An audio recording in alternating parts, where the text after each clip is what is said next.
Jakarta, kota metropolitan yang bergerak tanpa henti. Bagi jutaan warga, sebuah sistem terintegrasi lahir, menyatukan jalur-jalur kota hanya dalam satu tap saja. Perjalanan kita berawal dari lini terdepan transportasi Jakarta, Jaklingko. Dengan tarif Rp0 untuk rute mikrotrans ini, warga cukup melakukan satu tap kartu saat naik dan turun transportasi. Perjalanan saya berlanjut melalui sistem integrasi menuju pilar utama transportasi ibu kota, Transjakarta. Sistem bus raya terpadu atau BRT dengan jalur terpanjang di dunia. Disinilah integrasi itu semakin terasa nyata.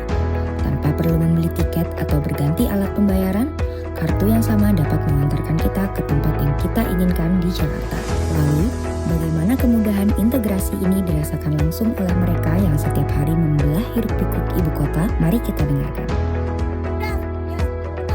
Karena waktu itu kalau nggak salah Jaklingko tuh kalau pakai di angkotnya itu nol ya.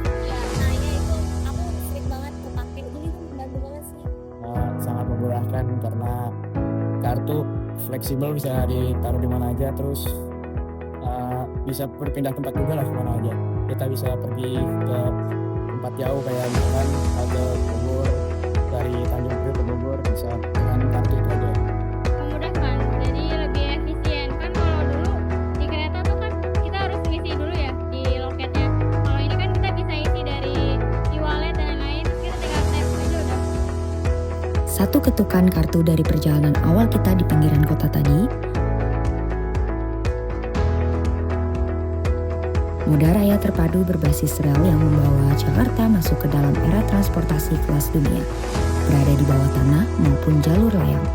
MRT menjadi solusi mobilitas super cepat bagi masyarakat.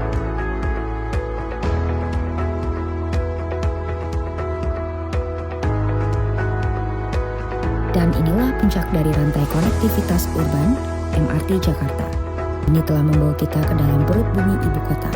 MRT Jakarta menawarkan ketepatan waktu hingga hitungan detik, kenyamanan maksimal, yang sangat memudahkan bagi penggunanya.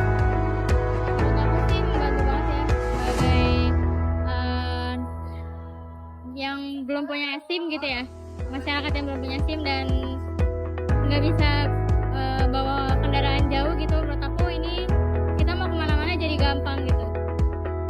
Bantu banget Kak. Soalnya kan kalau misalkan kita bawa motor atau bawa kendaraan pribadi itu macet banget kan yang Jakarta tuh. Jadi kayak aku biasanya sih bawa motor, cuma lagi males banget karena udah tahu bakalan macet. Jadi aku pakai Transjakarta buat cepet efisiensi waktu.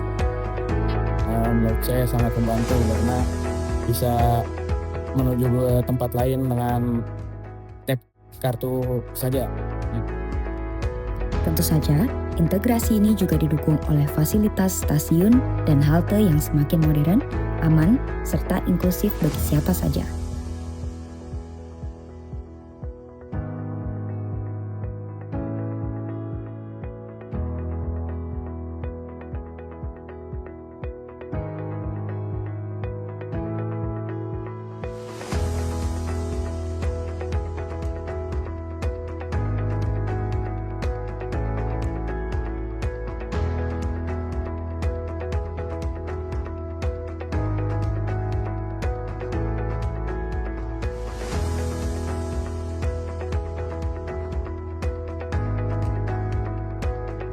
Namun, jangan hanya dengar dari kami.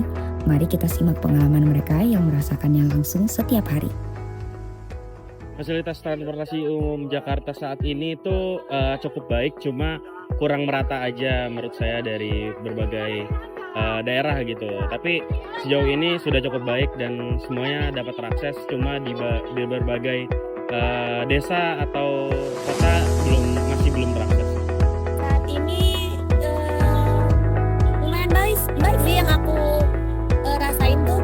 Kayak dari Ciledug, kebetulan aku dari Ciledug, itu dia punya jalur sendiri gitu di atas, jadi nggak perlu ikut ikut macet, lebih cepat jadi. Udah makin berkembang sih, udah makin bagus. Terus juga makin banyak halte-haltenya dan haltenya juga makin bagus. Fasilitasnya ya standar lah, seperti fasilitas pada umumnya, ada AC, kursi biar di tas, ya udah segitu. Menurut buat itu sih, buat harga 3.500 sekali tap ya cukup sih. Ya. Mereka adalah satu kesatuan ekosistem yang bergerak bersama, mengubah lelahnya perjalanan menjadi sebuah kemudahan yang nyata. Karena masa depan kota ini ada di tangan warganya.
Dan itu semua dimulai hanya dalam satu ketukan.